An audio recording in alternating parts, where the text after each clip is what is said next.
Wow. Welcome back, folks. Got a 10,000 mile review video here for the Onewheel GT. Man, I am excited to show you something that a lot of people kind of overlook for some reason in all their reviews. I'm a practical guy, so this is my commute, or one of my commutes. I'm a commuter. How did I rack up so many miles so quickly? How did I become in the top 15 total miles on the leaderboard? Boom. Commuting. 5 days a week, I'm doing something similar to this commute. So relaxing. Oh man. Like this stretch right here. Oh, I don't even need to do it technically. It's a shortcut. And if I was on a bike, I definitely wouldn't do it. But now that I'm on a one wheel, I just get a little session, you know? A session right on my commute. Calm down, get in the zone, that flow state right about here. Starts flowing. And this is where the shortcut ends. I just love the sounds of this thing. You hear that regen? Yeah, so the Onewheel GT here, as you see right in front of you. Doing this voiceover after the fact.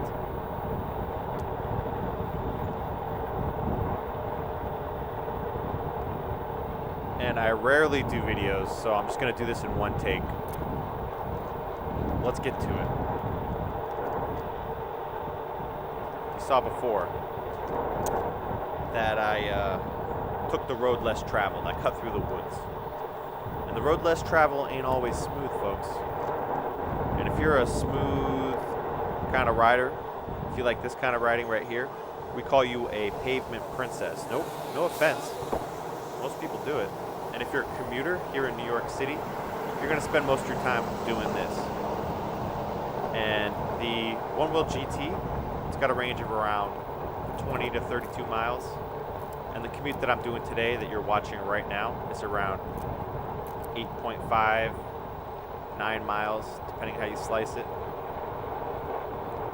And if I was on a bike, it would take me about an hour, 60 minutes. If I were taking a car and paying tolls with congestion fares and all these things, it would take about 45 minutes. And if I were to take the subway, it's around 45 minutes. So it actually takes a little longer, or if I go fast enough, around the same time as the subway to take a one wheel.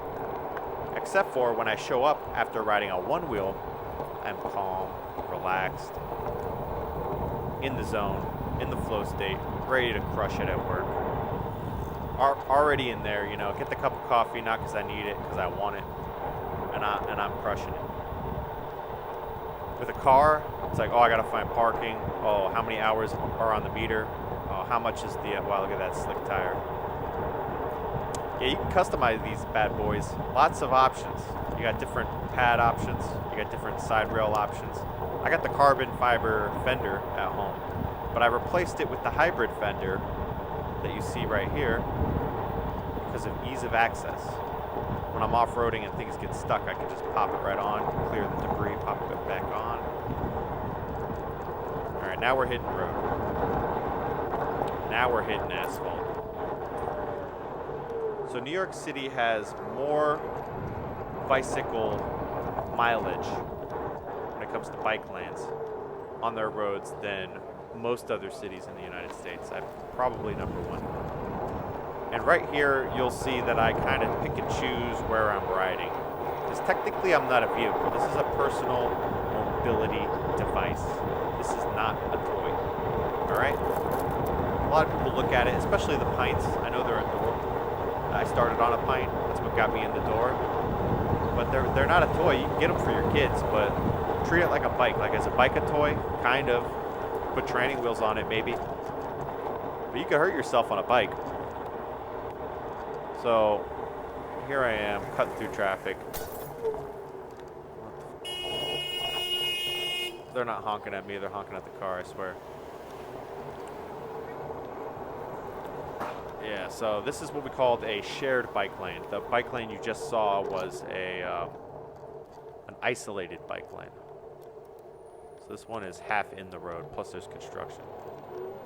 Anyways, range 20 to 30 miles, so 9 miles there, 9 miles back. One charge, easy. I happen to have a slow charger or a normal charger at the place that I work, so I get to charge it in the bike room there. Super convenient. But my old commute was slightly shorter. It was around 7 miles, 7.5 miles. So when I started one-wheeling, I started with the original Pint. And that range on the Pint is like 6 to 8 miles. And so that worked out great in the summertime. I can get all the way to work, charge it at work, ride all the way home. But when it comes to winter time and that battery shrinkage because of the cold weather, that's something you guys got to factor in. So I'm a range hound. And as much as I loved the Onewheel GTS release, especially how fast you can go, 25 miles an hour, I mean, that seems like a lot of fun. But the range of 16 to 25 miles, winter time, plus that range, I'm going to be going full send. A couple times in this commute, you'll probably hear haptic buzz kick in, which is a safety feature Future Motion has implemented on the Onewheel to keep you within range and help notify you. And I'd say as a commuter, super handy feature, because the pushback, it's hard to tell sometimes with all these bumps.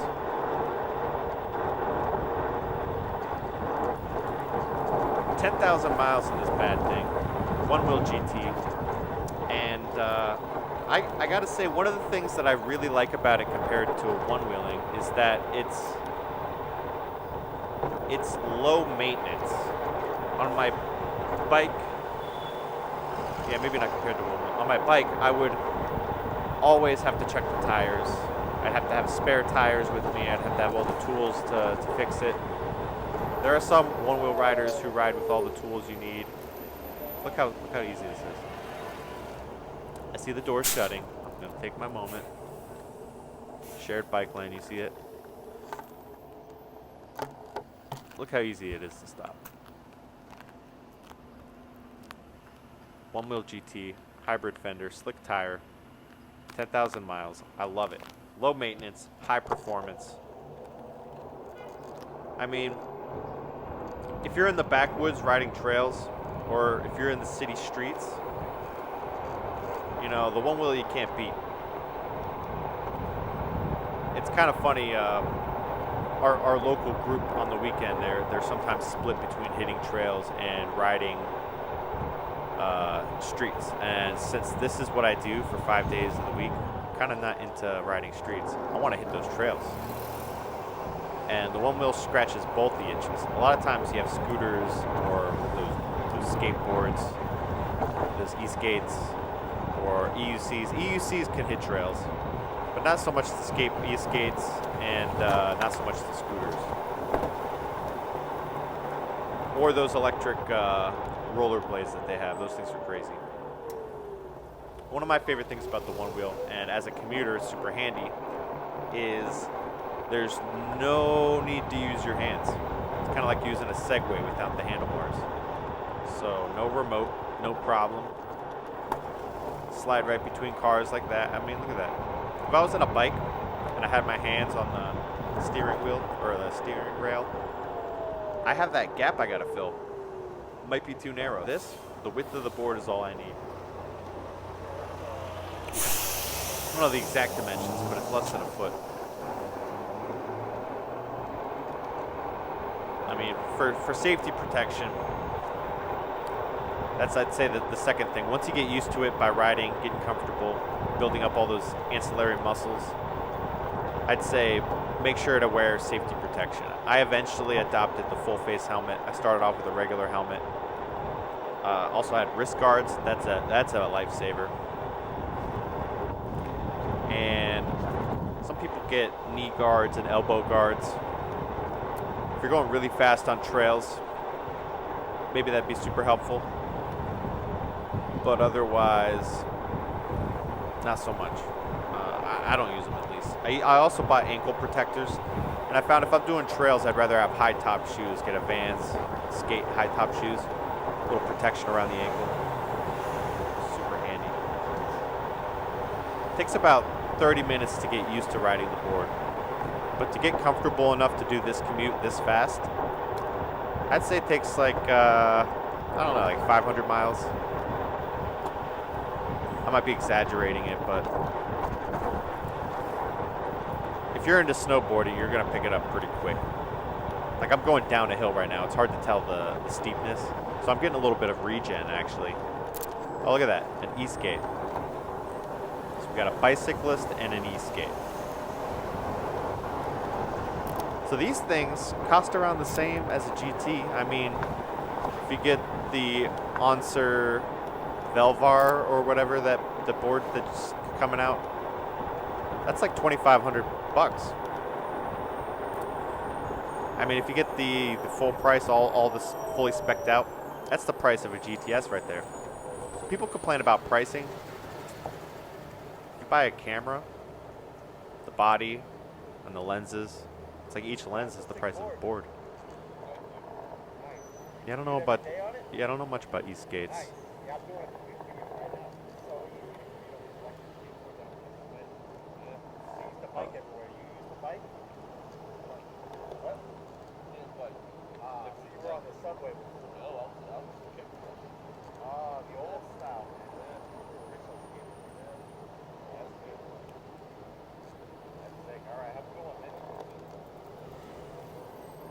Super fun encounter. I feel like the electric community in general is super courteous and welcoming towards each other. Anything that's driven by a battery kind of pulls a certain kind of person towards it. Got a certain kind of charge to it. That guy was saying that he was a traditional longboarder, traditional skateboarder, manual as I'd like to call him, pushing that board around. Here I am zipping straight through onto the bike lane. Look at this, it's like a little bike highway. It's like a personal slope.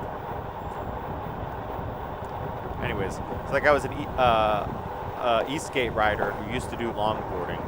Super cool. Our boards probably cost around the same. And it's the electricity that costs. I mean, batteries probably half the cost. That was one of the repairs I had to get around 9,000 miles into this board you're seeing right here. I had to get a new battery. And I think it's only because one cell got whacked out. Probably could have rebuilt it, but instead I just went back to Future Motion. Got me a new board. Or not new board, new pack. I think it was like $400 or something. I'll throw it up on the screen.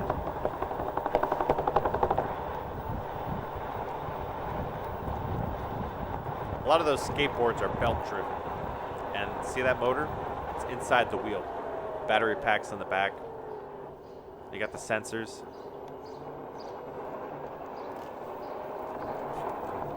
I mean, great journeys retain their values. I mean, this commute, I'll remember. I might not remember this one commute, but the fact that I do this commute a lot, or used to do this commute a lot, you really just can't put a price on that. Those memories retain their value. This one wheel retains its value. If I'm going to sell this one wheel, especially now that I got a new pack in it, I could sell it for a couple hundred less than what I bought it for. I'm kind of surprised the price, the resale price on these. It's kind of like a camera.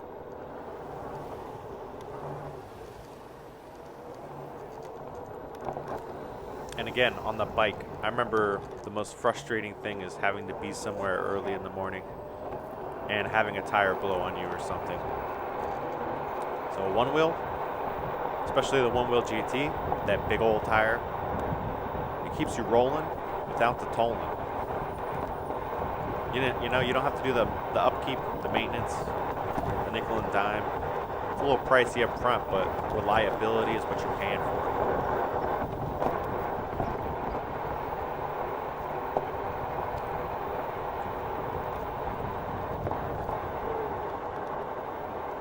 I love the purr of the motor.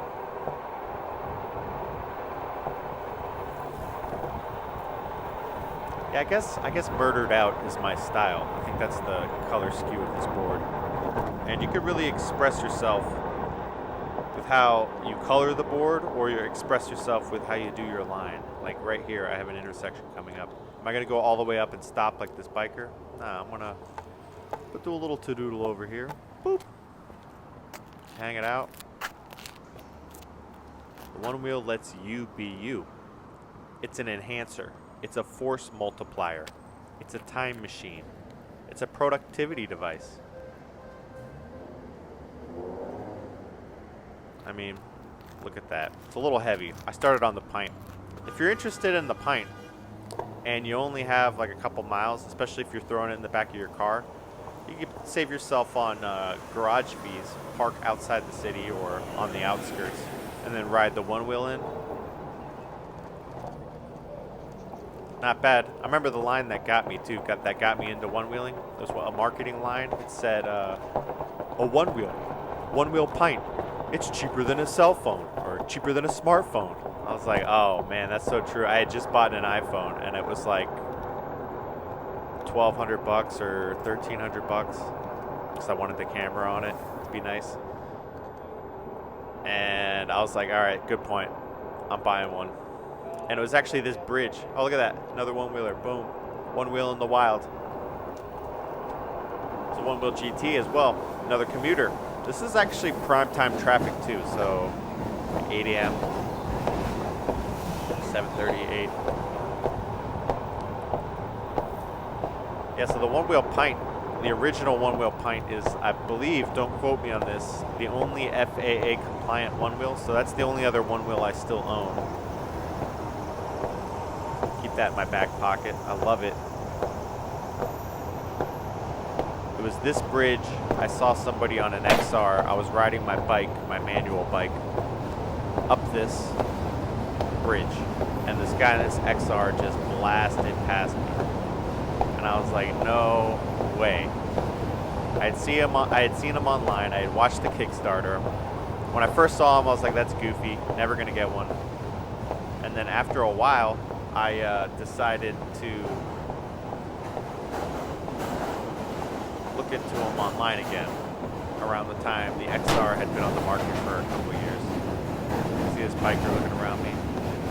She's like, I gotta go. I got places to be. This is the Manhattan Bridge. We're about halfway through the commute. Thanks for hanging in there, by the way.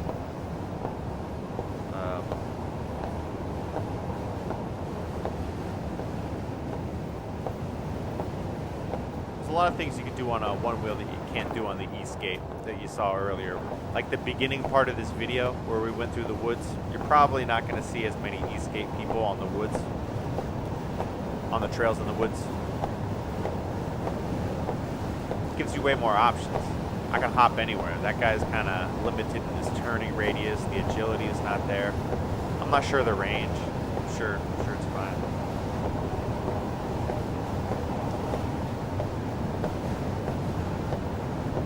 The best part about this, I did a whole year cycling to work and cycling to get groceries. I had a bike trailer and everything. The good thing about this is you can feel good about yourself. You know, no need to brag to other people, but you keep it to yourself. You can feel good because this is green. You're riding to work on electric power. The cars going by on this bridge, even the boats, they're all burning fossil fuels. You're on an electric device, and the frugality part hits in because I'm about to charge most of my battery at work off their dime. I know it's a couple pennies, but it adds up. Look at this biker. I had a bike trailer, I had a basket like this person did, or does, and I had side bags just to go grocery shopping at Costco. It was ridiculous.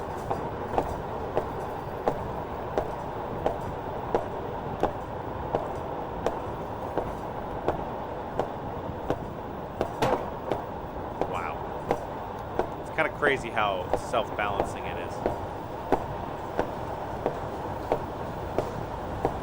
It's making thousands of decisions a second correctly to keep you upright. And so that's kind of what I explain to people. Once you get over the fact that it has one wheel and it's making thousands of decisions a second correctly, and it's like a robot between your legs. Once you get over that fact, I'd say it's safer than a bike, knock on wood, you know.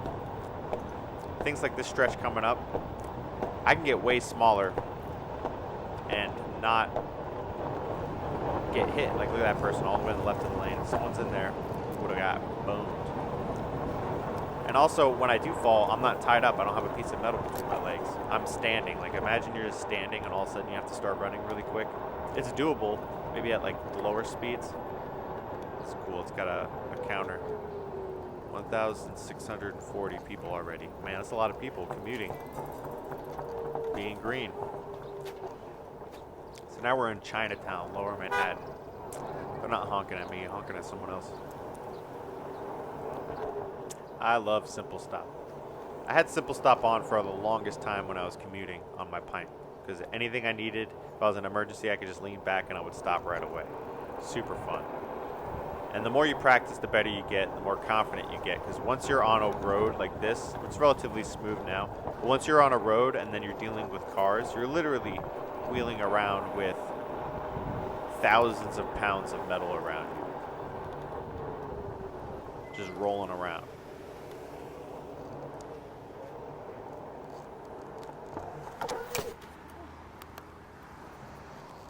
Man, look at that. I love my one wheel. That's one of the things I regret the most about buying a one wheel, is the fact that I didn't buy it sooner.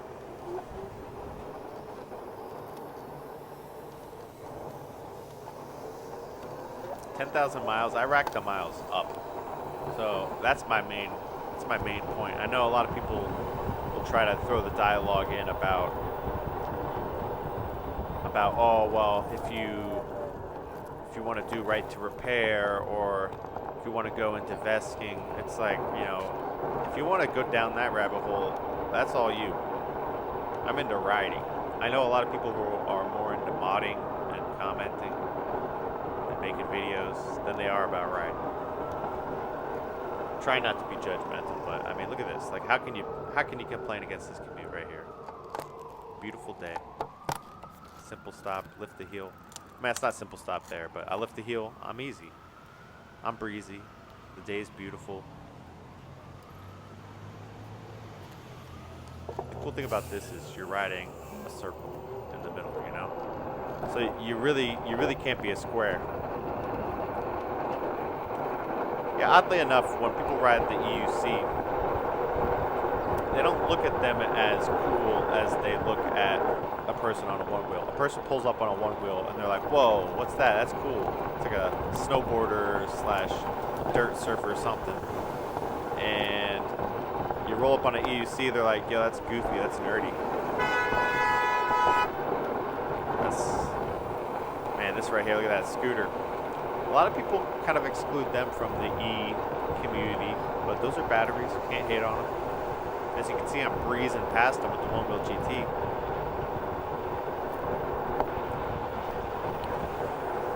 And I try to be as courteous as possible, both with the cars and with the bikers. Because once you hop on a one wheel, whether you're in the Facebook groups or use the Future Motion one wheel app to ride group rides or not, once you hop on a one wheel, you're part of the community. You're representing the community. So you gotta keep that positive. But at the same time is money. And I got places to go, people to meet. So I follow people like her. Is she gonna take the lead? I'm gonna follow her. I found that city bikes, the electric city bikes that she's riding, roughly go about the speed that I would deem reasonable. So if I follow those people sometimes. But a pro tip here, if you're ever riding in New York City, the bus lane in normal business hours is actually a private ski slope for you, a private snowboard slope. Look at this, VIP access, no cars allowed. Every now and then you got a turner you gotta watch out for like this. But look, I ride here because after a while, commuting, I realized it's safer than being in a bike lane. And it's a lot smoother. Less people turning, less debris from restaurants. You have a lot of sketchy water and stuff. A lot of people kind of leave scooters out. That's a good point. Because you got the e-community, you got e-bikes, you got e-skates, you got e-UCs, you got the one-wheel, and you got scooters, and you got those electric rollerblades. I don't think you consider airplanes and stuff the e-community yet. Oh, e-foils. I guess that's a thing. Yeah, if I lived in a tropical area and I could commute on an e-foil, that would be sick. Do an e-foil with a backpack, one wheel, land, take the e-foil, put it on your back, ride a one wheel. Legendary. Yeah, if you're on trails going fast, if you're on grass going slow, chilling on a golf course with a one wheel, either way, it's still a blast. Look at this, I'm keeping up with traffic. After all, it is the speed limit. I got my own lane, the bus lane, just gotta keep my eye behind me. Try not to impede any buses. They got so many stops. I'm not the one being slow, you know?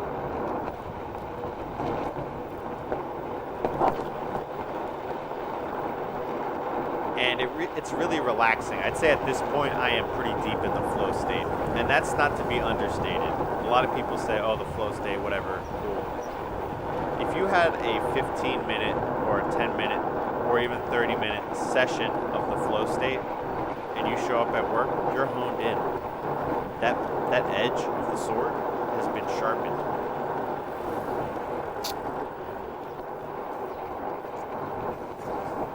Like, I'm getting in the flow state just listening and watching this. You can just feel it shred the stress away. I'd say taking a shower and riding a one wheel are the two best places to brainstorm and come up with fun ideas. You see how quickly I stopped? Boom, easy. He should have been in the bike lane, but I'm nice, I stopped. Easy, breezy. It's a beautiful day. You know what it is? It's because this thing right here, like, look at this. Magic carpet, fly away. And it's like I'm standing on something cool. An EUC, it doesn't look like you're floating. It just looks like you're standing there. This, it looks like you're riding something like a magic carpet or you're floating. So the cool factor, definitely up higher on the one wheel.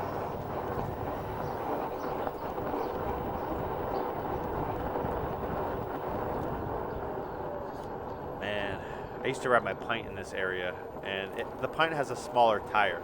So when I hit some of these potholes in the bike lane, it affects you more because you have less torque on a Pint, and you also have a smaller tire. So the GT has its advantages in that it's got a bigger tire, more torque, more range. If you want to barely make it to work, get a Pint. If you want to make it to work, have some fun, get a Pint X. If you want to make it to work hauling it, and then maybe having a backpack with a lot of stuff in it, like physically hauling it too, like not just going fast, then get a GT. If you want to just get there super fast, get a GTS. Me, sometimes I got a backpack that's like 30 pounds. I got a bunch of tools in my bag. Today, pretty light. Man, my Pint, it's my first love. I love my Pint. If my Pint went 30 miles, one charge, I'd still use it. I'm excited for whatever board they come out with next. I would have gotten a GTS, but I'm just such a range hound. If it would have even just, if it would have gotten the same mileage as the GTS, still would have gotten it. 32 miles GTS, I would have gotten it, but the GTS is around 16 to 25 miles. Top speed 25 miles. So the difference in price is very incremental by the hundreds. The one-wheel Pint is about $1,000. The Pint X is about $1,500. The GT is about 2,400, and the GTS is around 3,200, something like that. So it's like you got a smorgasbord of stuff. Smorgasbord. I don't even know if that's the right term. You got an eclectic mix of boards to choose from. I went from the original Pint and did a custom modification, the Court mod from Chai Battery Systems, for the extra range and a little extra torque. And then I held out because I didn't really like the XR, no offense. And then I got a GT. The second I got a ride, my buddy got one. He said, meet me in the park, I got a board, we gotta check it out. The second I put my feet on it and I ripped up a hill that I had a hard time with on my Pint, I ordered it that night. I'm just like, boom, I need this. 2 thumbs up. I'd give it a 5 out of 5. I mean, I got 9,000 miles, 0 maintenance. That's a big deal. This is a bold strategy right here. I would actually not recommend doing this. I remember deciding to do this and then committing only to sketch back. Yeah, so riding in traffic, maybe not the best advice, but do not do what you see in this video. Except for buy a Onewheel GT or GTS or a Pint, I don't care. I mean, the Pint, I really love it. It's zippy, it's carvy. It's funny how sometimes people be negative. The Pint came out and some people were like, wow, it's so small and it's got less range than the XR. This is so dumb. And they used words like squirrely to describe agility in a negative light. It's all about the way they describe them. It's zippy, it's carvy. The only negative is the lack of torque and the range. The torque is still there. It's poppy right off of a fresh charge. I remember I got 3.5 miles off of a fresh charge on a Pint, an OG Pint one time, because I was hauling it on some mulch trails. And I was going fast, like 21.5 miles an hour on a Pint. So it can get you going.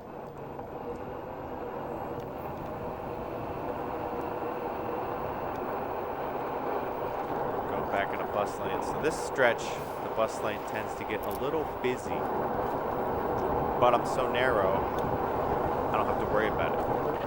With a bike, I have to worry about the mirrors on the side of the cars. Sometimes the cars will be just close enough I could skim through. A lot of people are nervous to kind of pull the trigger and buy a Onewheel.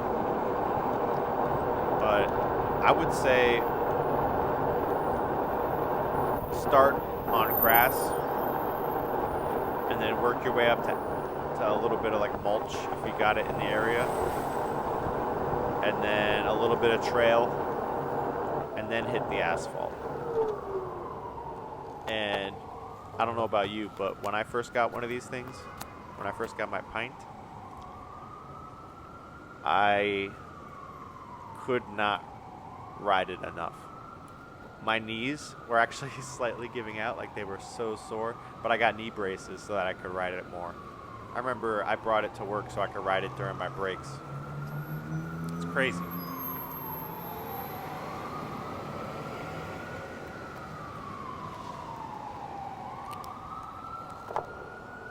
Quick start, simple start.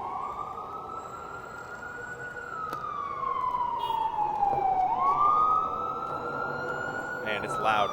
That's one advantage of being on a Onewheel versus a bike. If it's too loud, you can actually use your fingers to cover your ears. You can't do that on a bike, at least not safely. Look how narrow this is. Boom, straight through, no problem. See, I mean, maybe on an e-skate you can get through that, but not on an e-bike. Maybe a scooter.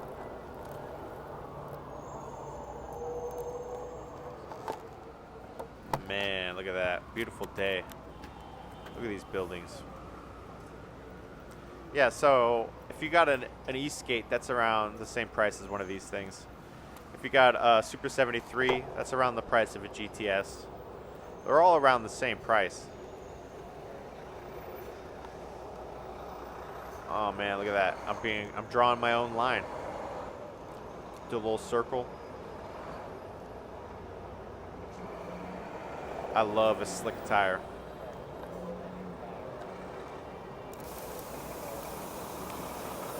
And sometimes I don't always ride the same roads. Wow, look how narrow that is.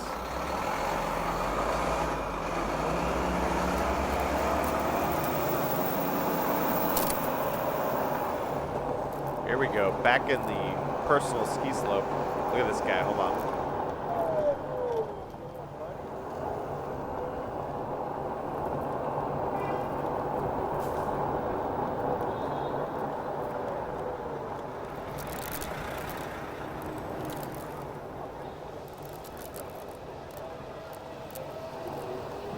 Super convenient, almost to Times Square.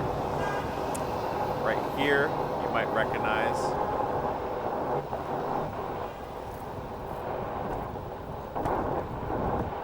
And as you can see, it's actually relatively safe, except for right here. Oddly enough, I'm with the cars. But once I get back with the buses, I'm pretty good. It's relatively smooth. I don't have cars around me. I'm small enough to cut around the buses when I need to.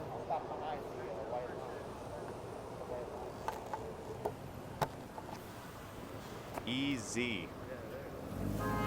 Uh-oh, wasn't paying attention. I'm talking to the NYPD. Gotta love them. I talked to a NYPD officer, and again, don't quote me on this, I'm no lawyer, but he was saying that these things are not vehicles, so stop including them in the PEV community because they are devices. They are personal mobility devices. And I would venture to say is maybe we don't want to be categorized as a vehicle because that device, mobility device market, is a fun angle to ride because that's exactly what it is. Like, is it a vehicle? I would call it a mobility device. Yeah, it's like one of those underwater scooters. You see those, like the blades? It's like you hold on to it. It's like an underwater jet ski, and it can pull you around. It's kind of like that. Is that a boat? I wouldn't say so. Is that a submarine? Not really. And again, no lawyer. Look at this thing. It's beautiful. Yeah, I'm sagging on the back plate because my two rail holes actually stripped out. Actually, I guess one of them works. I probably could put a screw in there. Just noticed that. Talking to the police again. And then he just told me to rip it. So after these people are done walking, I rip it. Cut in front of them. Bold strategy, Cotton. And as you can see, we're getting close to Times Square. If you're making it all the way to the end of the video, congrats. I haven't decided if this is actually going to be the end of the video or if I'm going to do my full commute, as in my return commute to Prospect Park. I think I have clips of both, so either way, if you've made it this far, thank you so much. Hopefully it's been somewhat informative. I could bring these things into places way easier. Like at the end of this, I'm going to bring it inside. See how easy it is to find little cut-throughs. You know, Onewheel does things you wish you could do on an e-skate.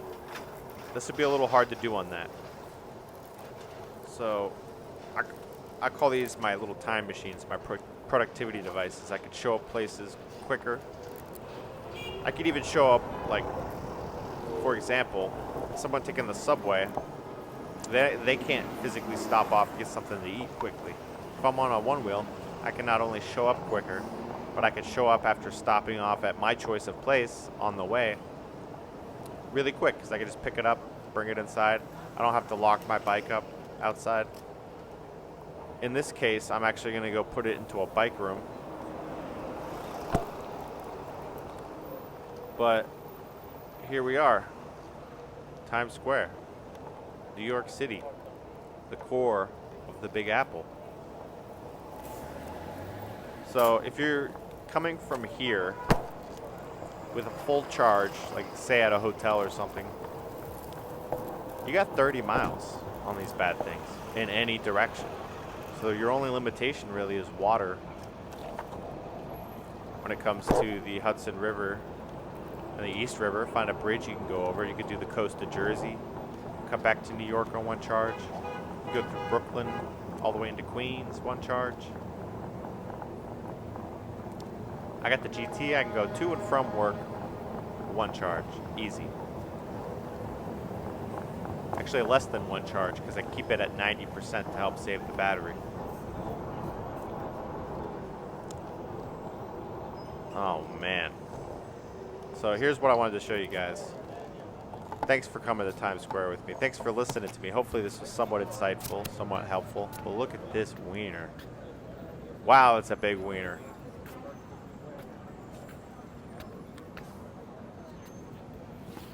All right. Hope you buy a one wheel. 8 hours later. Times Square, New York, the core of the Big Apple. Let's see how we slice it on the way home with our creative carbs.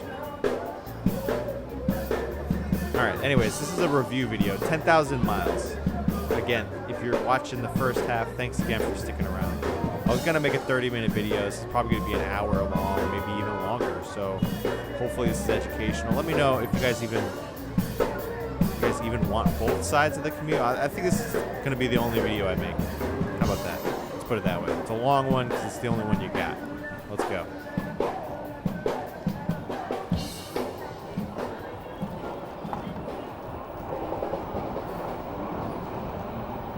Man, I love how smooth you can just cut through. There's a scooter.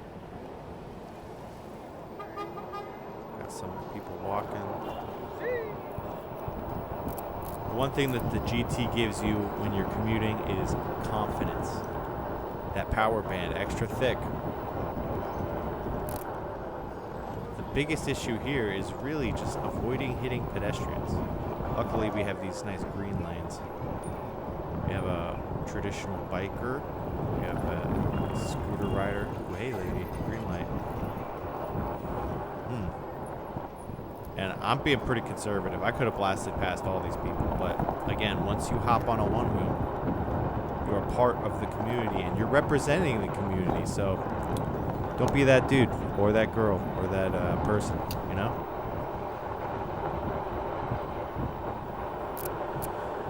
Man, I decided to record it because the thing about the GT is you could take the long way home. With the Pint, I was so like destination orientated. I'm like, I'm going straight to another charge spot, or I'm going to the location I need to go where I can charge as well. Not with the Onewheel GT, I'm cruising. Built like a tank. This one wheel's name is Wet Willie, actually. It's got its name because when I got it, I ordered it, and within like 5 days it showed up, and it was a hurricane going on, and I was about to leave town. Again, being courteous right here.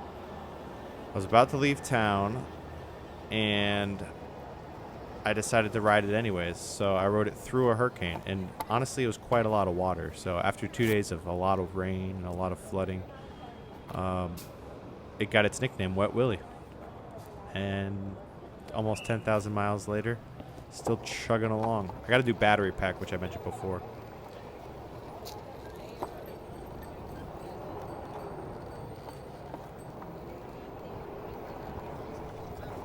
I mean, I started off as a bicyclist, a traditional bicyclist. And that's how I know the flow of the city so well, with the street lights and the way the cars move. I did a couple years, basically until the Pint came out. Once the Pint sold me, the Pint got me in the door. And the GT sealed the deal. So one of the biggest things that sold the deal for me is not having to shower. Did I scream that? Not having to shower after commuting to work. Because I used to have to show up early to a gym. lock my bike up, go inside, get a light workout, go into the shower, get everything, go back out, unlock my bike to work. It was a hassle. I had to spend an extra hour just to like shower, you know. GT, cruise right in. I mean, look at this thing. Snowboarding. City bikes. I used to do city bike. That's a good one. That's a manual city bike without a battery. Those are pretty heavy. I think it's like $148, $150, something like that. Maybe $200 a year annual subscription for those. Can't beat that price. Just not getting sweaty while showing up at work is a big advantage of the Onewheel. I think that's why a lot of people do scooters as well, but scooters just aren't as cool. They're not as relaxing. Look at this girl on this lady on this city bike with the battery. She's cruising, so I'm just gonna probably chill.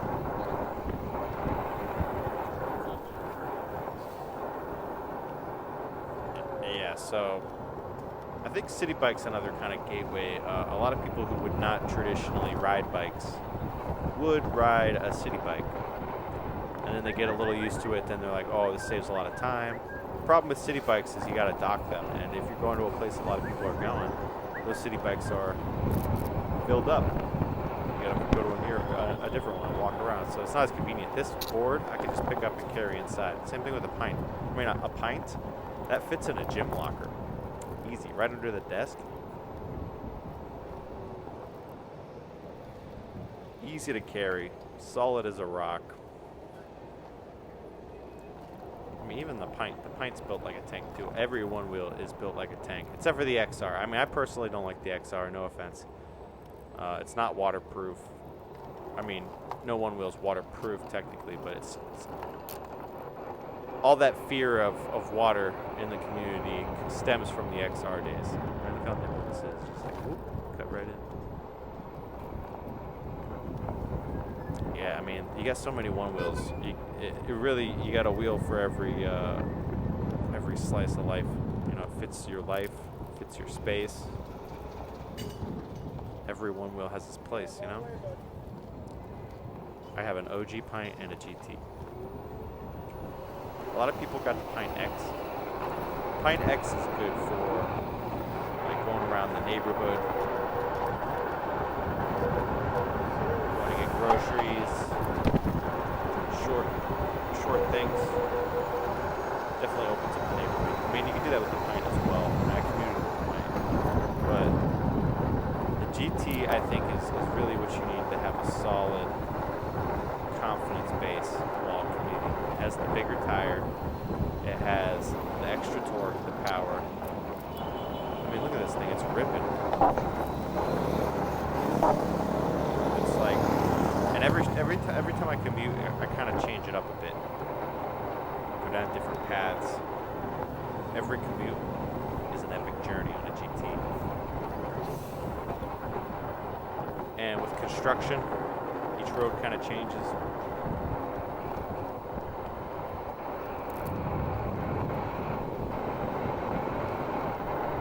I would say that a lot of people say the Pint X is for the commuter, but the GT is built for the bold commuter.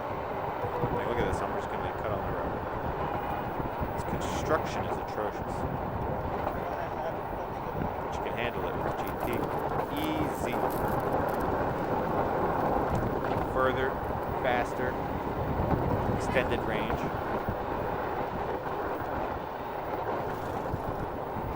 I would get the GTS. I got a feeling, hopefully they come out with the GTS with extended range. I'd snatch that thing up.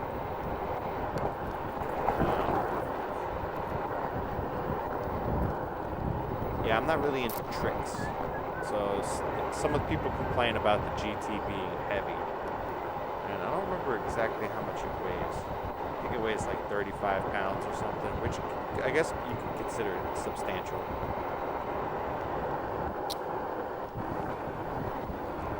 I mean, the Pint is a lot smaller, so if you're a big person, maybe that's what it is. Maybe I'm a bigger person. I'm like 6 foot tall. Upper hundreds. You know. So the Pint I mean, I guess they have the new foot pads for the Pint, a little wider, give you a little extra push. The XR, I'm not really a fan of. It doesn't have a light bar. It's not waterproof. It looks like, I mean, I guess it's not really a bad thing. It looks like you built it yourself. I guess that's helpful. A lot of the parts on it are stock. I personally don't mind how the newer products are more like a finished product. I need a light bar. I need an indicator telling me the battery. I don't like looking at my phone. A lot of people use the Apple Watch feature, so if you have an Apple Watch, you can use that. But I'm not a fan of looking at anything but the road.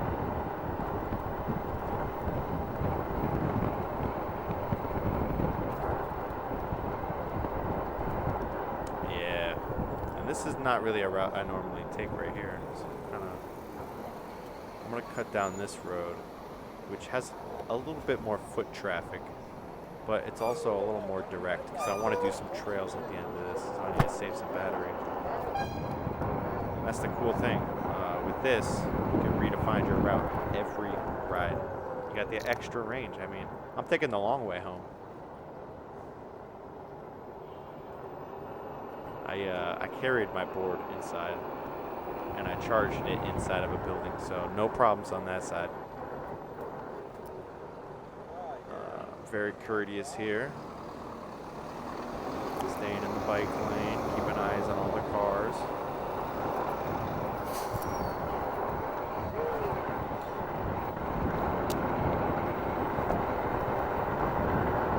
And I guess the street options are something that I didn't really think about or realize when I had a bike when I was commuting. Because when I had a bike, I looked up the route in advance and I memorized the streets, and I found myself getting in the exact same patterns, going down the same streets. With the Onewheel GT and the Onewheel Pint to a certain extent, actually the Onewheel Pint too, like, so the Onewheel Pint you can make a weekend out of going from restaurant to restaurant, or like cafe to like brunch to lunch to dinner. You could charge at each location. So that's a fun thing. Some people do that with biking too, like destination biking. But with the GT, I could stop in, get an espresso real quick, just put the board by the door. No one's really hassled. Easy. If I had a bike, I'd have to pull over, find a spot to lock it up, worry about someone stealing it. And again, it's almost zero maintenance. The tire is the only thing I really have to change. I think you can get over 2,000 miles of tire. I use stock slick tires, they're my personal favorite. And again, this is the bus lane. It's like a VIP lane. Buses get tied up. With the Onewheel, you skip right through traffic. You can even surf the sidewalks if you need to, so if it gets real tied up.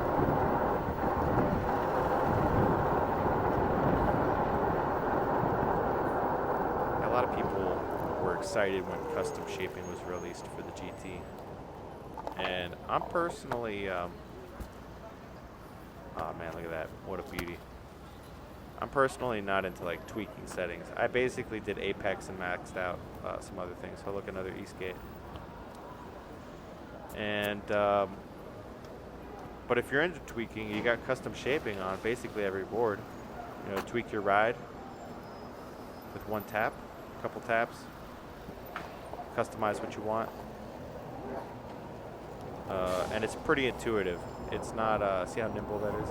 It's pretty intuitive. It's not a bunch of random numbers and random acronyms in some shoddy looking program, some test pilot that you gotta like download.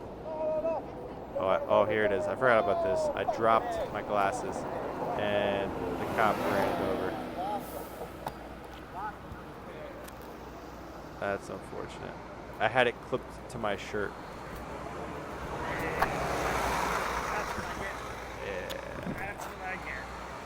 I had it clipped to my shirt. The cop ran it over. Damn. Have a good one. Yeah, you know, I'm just throwing this out there. Future Motion should send me a pair of glasses. either future motion classes or one-wheel classes. Oh, respect to the sanitation workers. Big respect, big ups. Hard working. Yeah, both these things are built like tanks. That truck's gonna last forever. This board, 10,000 miles, still chugging.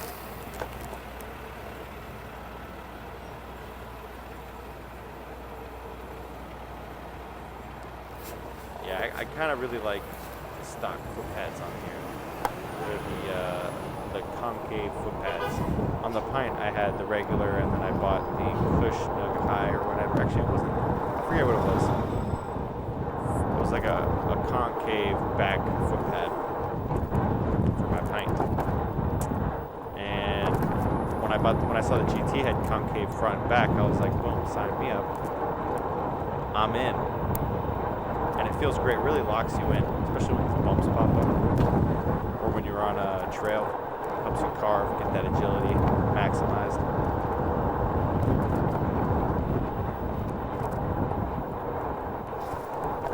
That's I guess a big point that I am skimming over is the fact that it does take a while to charge. So you do get 30 miles, but if you're using the stock charger, the one that comes with the Onewheel when you buy it, it's gonna take about 3 hours to charge. Get a full solid charge. So for me, not bad. I have a charger at work and a charger at home. Slow charge, boom, boom. But 3 hours, and I think it cuts it down to like an hour and a half on the hypercharger. Either way, not too bad.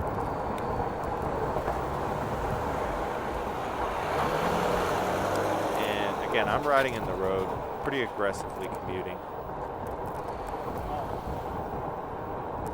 But if you did want to give this to ooh, wow, sticky wick. If you did want to give this to a kid as like a gift, again, not a but if you were to give a kid who's maybe into mountain biking or into surfing or wakeboarding, and you wanted to give them a one-wheel, or longboarding, you wanted to give them a one-wheel, give them a Pint, the OG Pint. It's the cheapest one, it's the easiest one. You're not sure if they're gonna like it. They're not sure if they're up for it. If they take the challenge, go down the journey, then they can buy the GT. Especially if you're a small kid. I mean, Race for the Rails. I'm not sure if you've heard of that. Race for the Rails is one-wheel racing league championship, basically, and it's like jockey racing for horses. You got to be small. It's basically small people. So if you're a kid and you're looking for a sport to get into, you could do go-kart racing, you could do dirt bike racing, you could do skateboarding, or you could do one-wheeling. I'm not really into tricks, but if you're into like grinding stuff, I'm more into trails, not so much into rails, you know? You could do drops off stuff. I mean, here's an example right here. So here's a little wedge. It's gonna pop up on it.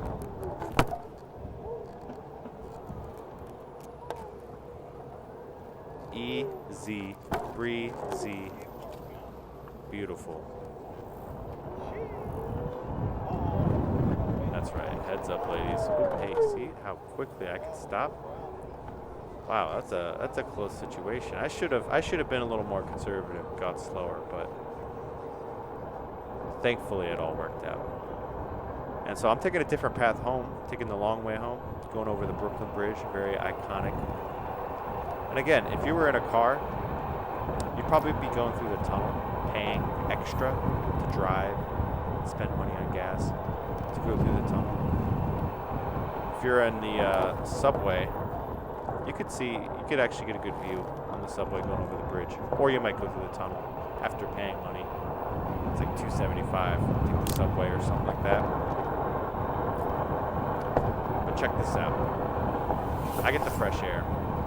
I'm just ripping it up this somewhat steep incline. And I'm going to start leading the pack because I got a Onewheel GT. So no offense to these manual pedalers, but I'm on a mission. And get that fresh air. Right about here is when you start smelling the salt in the water. Yeah, right there. Man, look at that view. They recently resurfaced the outside of it, so it looks more new. Put some LED lights up. And again, this commute is green. These people driving on the left and the right, not green. They're burning gas. Alright, let's see how nimble and safe can all be. This is traffic. Wow, look at that.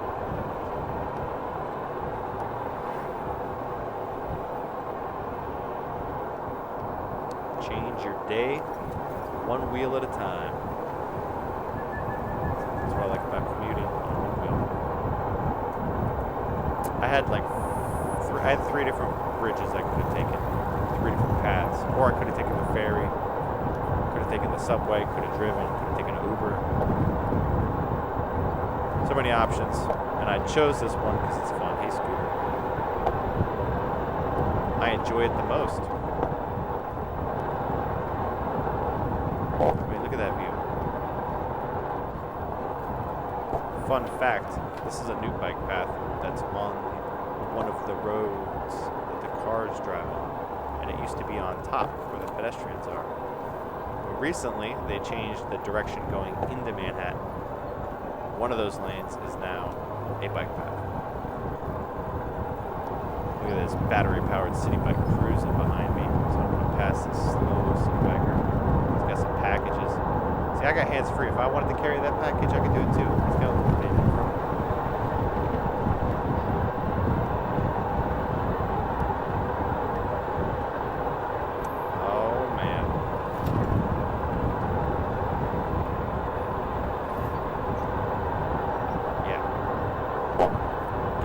Stages listening to this. You really can master the metropolis with the Onewheel GT.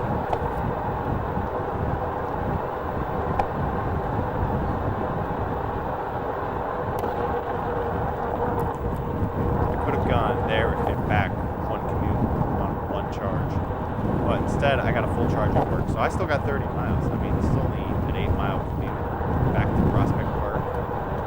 I could charge again if I needed to, but I don't need to because I got 30 miles. It's crazy. Well, fun fact, if you're in Los Angeles, the network TMZ, the paparazzi network, if you're in a certain part of Los Angeles, they call it the 30-mile zone. TMZ, 30-mile zone. And all of the major television studios and sound stages and shooting locations, a lot of the major production-related stuff is all within that 30-mile zone. So that network came out, and they were the lead on all of the rumors and gossip and leaks related to a 30-mile zone of Los Angeles. So, somewhat related to a one-wheel. You got 30 miles, so if you drop yourself in a certain part of Los Angeles, you could hit all the major spots. Look at this. This guy's a champion. A true governor. Respects to him, man. I always show respect to people using that human horsepower. That human power. Human horsepower. I got 3 horsepowers in me. 3 horses just running. Now where do I go? I don't remember. Oh yeah, look. So I take a right. Interesting. You know, every street, again, is a new adventure. I don't normally go this way, but instead, I decided to wait on this side instead of over there. Easy stop. Man, I really should fix that rear.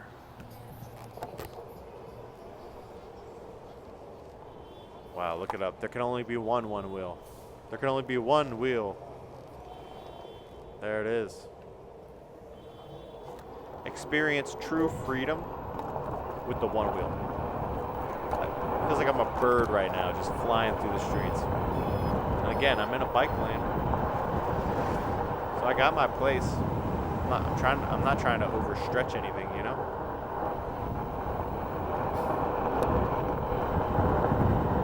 Got that confidence. That's what it is.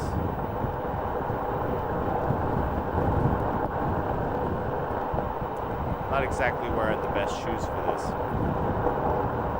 but that concave foot pad really helps build the confidence, feeling locked in. So if you see any wobbliness, it's not because I have wobbly legs, it's because my center of balance is really high in these shoes.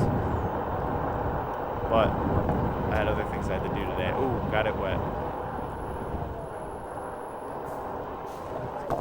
It's a moist one. Yeah, I'd say, so the OG pint for the kid. And then if you got a kid going to college, and don't get it stolen. I know a lot of people got their bikes stolen or their skateboard stolen in college. So if you got your one wheel stolen, that'd be tragic. So if your kid's going to college, give him a Pint X, a little extra range. He might be carrying stuff, extra books. Certainly books, definitely not other things. And then GT for the people who want to hit trails or the fast commuters. If you're a mountain biker and you like going fast on trails, get the GT or the GTS. If you're a mountain biker and you like hitting trails and there's not really charging outlets near you, get the GT.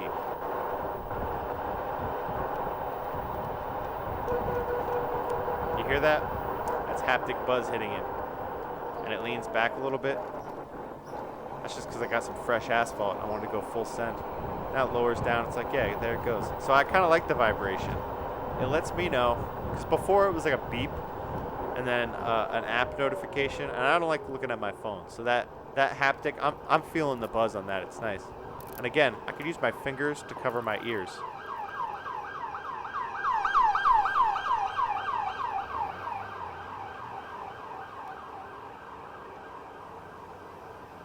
Wow, look at that board. I wish they had like an all black, just straight black, not that piece of gray in the back, just straight black GT. Maybe the GT in the one wheel part is made out of chrome or something. A red chrome would be sick. Anyways, you can customize your one wheels. I used to have a handle on here. I took it off because I didn't use it, and I like the extra weight. Not that it affects it that much. But you can put different handles. A nice red handle is always a splash. It's like having a red caliper. It's nice. Yeah, I mean, look at this neighborhood. It's a beautiful day. Get a ride a one wheel. I think one of the things I didn't realize. Ooh, hey, there it is. This guy's running a red light right here. And I wanted to go right, but alright, boom.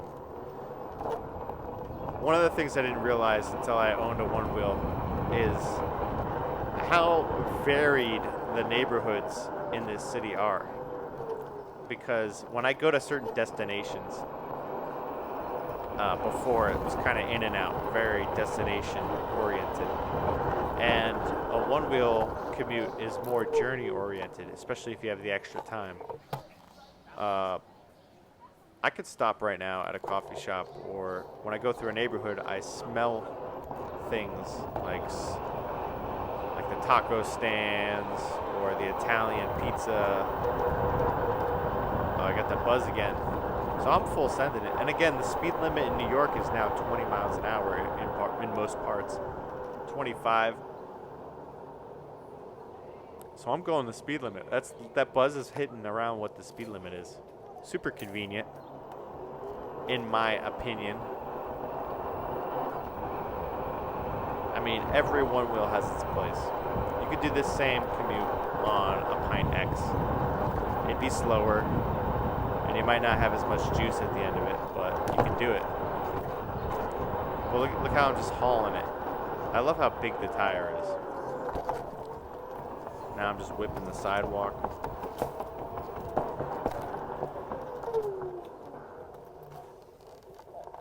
Yeah, this thing's just got a very nimble nature. See how easy I cut in and out? Boom, boom, boom. And I just need to go. I am a little close on time, so I am kind of going a little faster, cutting a couple corners. because I want to spend some time on trails, but I also have a place to be. And these things really save time. Save me a lot of time. The subway is not that convenient, and it's out of my circle of control once I hop on it. Once you get on a car, like if you're gridlocked in traffic, you're slowly making your circle of control smaller and smaller. But on a one wheel, the circle of control is almost unlimited. The circle is literally like 30 miles, which I guess that's a good point to cover. PSI. I ride with relatively high PSI, high 20s. I did a range test towards the end of the battery before I got a replacement, and I could still get 30 miles, 31 miles off of one full charge. So if you're not that heavy and you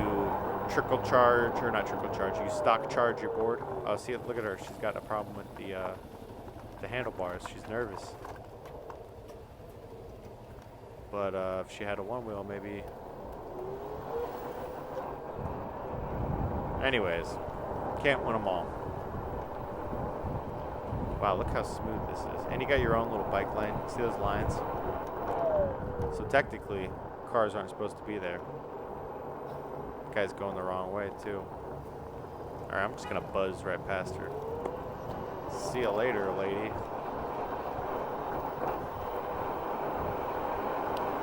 Yeah, so out of all the boards, I think the Onewheel GT fits my life, fits my spaces, and really has a solid place. And I didn't expect to love my GT and my one wheels in general as much as I have. I'm a productivity guy, so the fact that it could save me so much time, that's the biggest. Like, you can't buy more time. Time is the one thing we're all born with.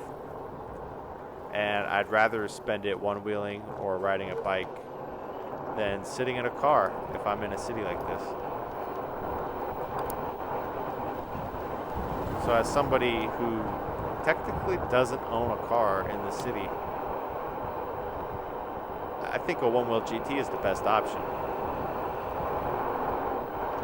And again, if you're still watching this video, congrats. I am thankful for your ears and your eyes, because oh man, it's just calming. And if I didn't cover anything, throw it in the comments. I try to cover as much as possible, especially that's why I put the return trip. You got a lot of third-party customizations you could do.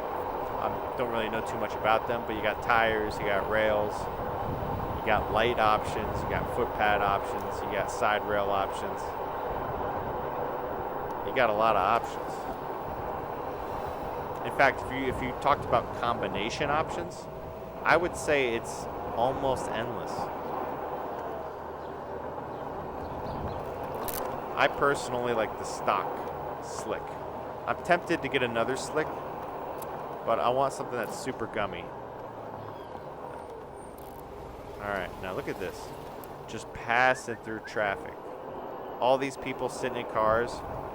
And the sad part is, a lot of them are making a commute that's like 7 miles. Same as me, or like 12 miles. Max 20 miles. That's like 77%. I don't know the actual stats, but it feels like it's 77% of commuters. And they're all one people in the car. One or two people. I'm one person, and I got one wheel. I don't need four. Man, look at all these cars. I can't even count that fast.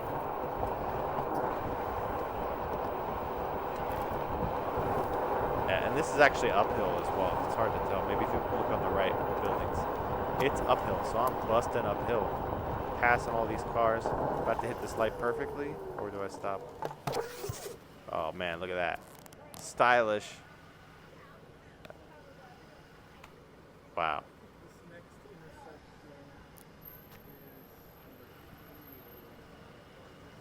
Wow. This next intersection, I was saying, is a doozy because of how indecisive the cars are. I'm about to rip this. Oh, hey, Bikey. Oh, he's doing the same thing. Rip right in. Yeah, so I guess you go scooters. You got those e-bikes. The e-bike community is interesting. You got different kinds. You got the Suron, which is like BMX. And then you got the Super 73, which is more like motorcycle style. If you're into that, I mean, those things are big and heavy, and you got to store them. One wheel you can just pick up, take anywhere. Look how nimble this is. If you were in a 73, not doing that. Prospect Park Grand Army Plaza right here.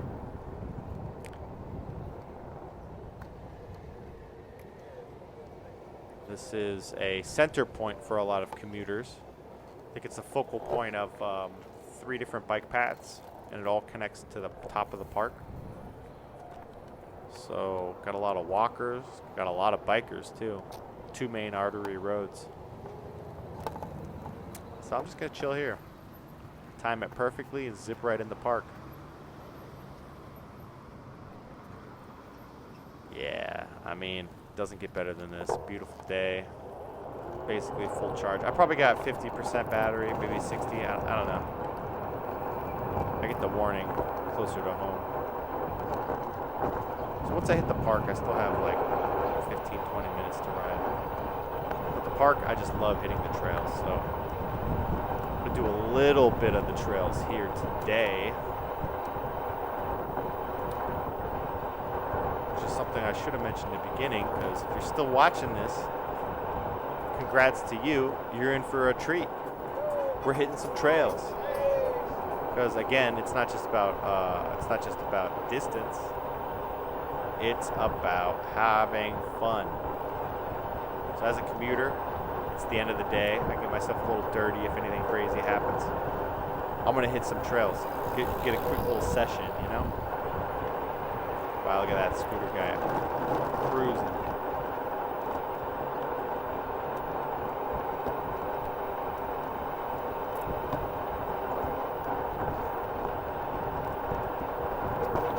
Again, I am wearing a full face helmet, wrist guards. I think that's it when it comes to personal protection, besides my intuition.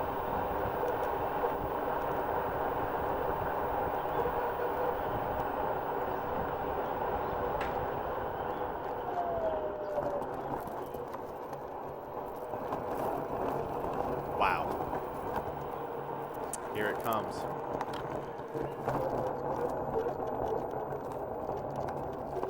I just love the sound of it. See how hard I want to push it.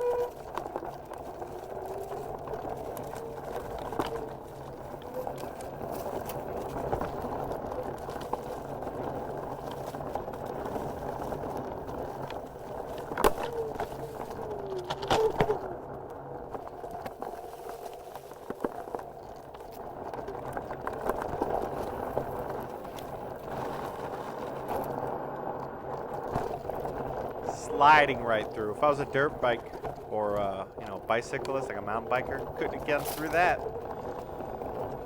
Man, I love this. The fun thing about this, you find a little rock, you can hit it perfectly. Whoa. Get some air on that one.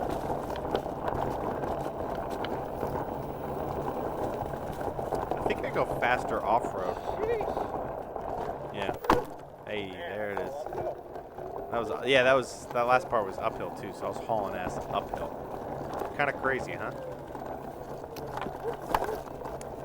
I'd say most trails that you mountain bike, as long as there's not too many roots or crazy rocks, you could ride on them.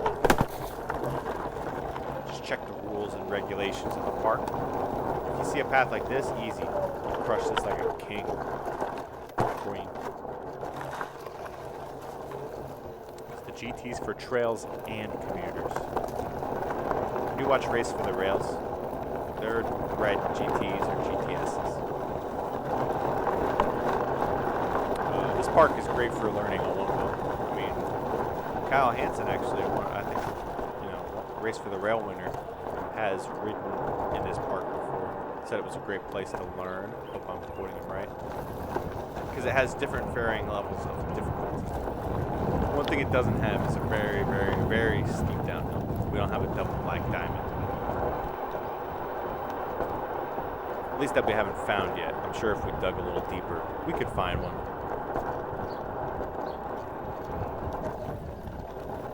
But I did a picnic out here once. And I brought a lot of the stuff from my apartment, which is a little bit of a distance from here. But I had a huge backpack for those. Oh wow, here's the mounds. Yeah, forgot about this. This is as good as it gets when it comes to one wheel. You got mulch mounds. Look at that. Damn, wish I had more time. I'd kill that. Eat that for breakfast. Can't take a little taste. Leave without a taste. Oh yeah, slide that tail. Gotta love it. Alright, I'm out of here. Anyways, had a picnic one time. Had a huge backpack, refrigerated backpack. And took everything out on a one wheel. Super easy, and I brought twice as much stuff. Took half the time. And after I got everything set up, I had someone sit there, and I ran and got sushi. Because the last thing you want to do is have sushi sit around. So I did a mobile order, ripped it there. The second it was done, ripped it back. If we walked it, it would have been 12 minutes in the sun. I don't know. I love this stretch. Gotta make sure it's clean. I love this. Yeah, there used to be a big tree there. I love this stretch because the park has so many options, but in this stretch, it narrows your options. You got like 2 options or only one.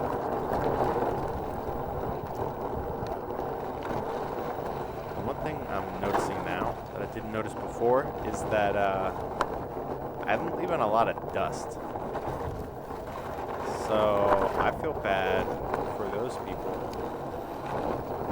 I never actually looked behind me. That's a shit ton of dust. Oh my gosh. Wow. I mean, what am I gonna do? Like have a water bottle behind me and wet it down? I do put tire wet. If you want to clean your one wheel, a lot of people say, how is your one wheel so clean if you have 10,000 miles on it? First of all, you could buy bolts. You could buy a hub bolts. Second of all, you could use a Sharpie. Third of all, tire wet. You could use that on a tire, spray it down, get it clean, and then put some tire wet on it. Get those sidewalls nice and fresh. Side rails, hit it with some rubbing alcohol. I think the Future Motion has a cleaning kit you can buy, but hit it with some rubbing alcohol, maybe some Windex, I don't know, some degreaser, and wipe it off with a towel. Buy new rail guards. Make sure to apply them very well. Very firmly.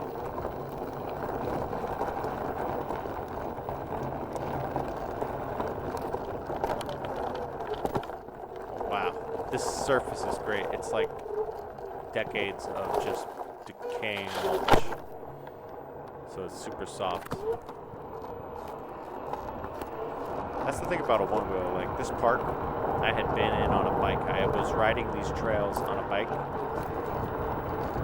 And you're either on this bike path here or you're on the mountain bike trail. Not really too many other options. But on a one wheel, I'm cutting any trail I see. Any trail I think I could ride, I'm trying it. And I've been to sections of the park that I've cleaned the lens off. I've been to sections of the park where I have not been otherwise because I have a one wheel. This park is huge. People call it the Emerald of Brooklyn. It's like Brooklyn's crown jewel. And it's like half the size of Central Park. If you're a tourist and say you go to a website like friendswith.com or something, I'm not promoting or supporting them at all, and rented a board, you can see more of Central Park on a one-wheel than you can on a bike or walking, or paying those horse-drawn carriages. You can have 3 horses underneath you, ride around the park instead. I mean, I did that when I visited Miami. I rented a board. That's the one thing. I've actually changed my travel arrangements and take the train more so that I can bring my one-wheel to places. Because I love it. And hey, I made it. And the one thing about the trains is that you can charge while on the train. And again, don't take my advice on this. I don't know how hazardous it is. But I charge on the train, and I show up at my location with a full 30-mile range. How can you beat that? No Uber needed. Nothing. Wow, so much fun. So beautiful. And I'm in the park right now. Like, I could have left the park a while ago, but I'm taking the long range. Wow. Yeah, I could have left the park a while ago, but I'm taking the long way home. Because this thing's just so much fun. I mean, look at that. Ripping. Absolute ripping. I'm just going to leave the ASMR for a while.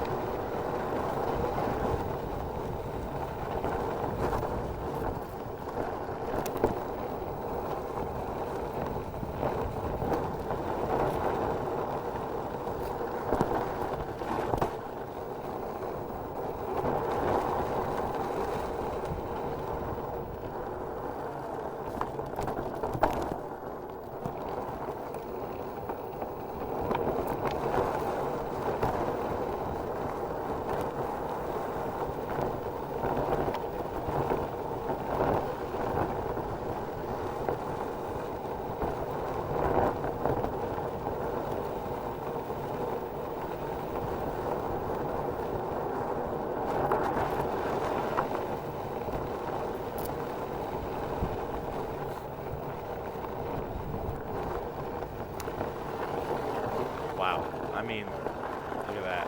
Pop it. Get that confidence. All those roots, all those ledges. Extra confidence with the GT. I can't really talk too much about the GTS besides the fact that if it had the same range as the GT, I'd probably buy it. But, I mean, I'd give my GT 5 out of 5. Otherwise, maybe I wouldn't see this.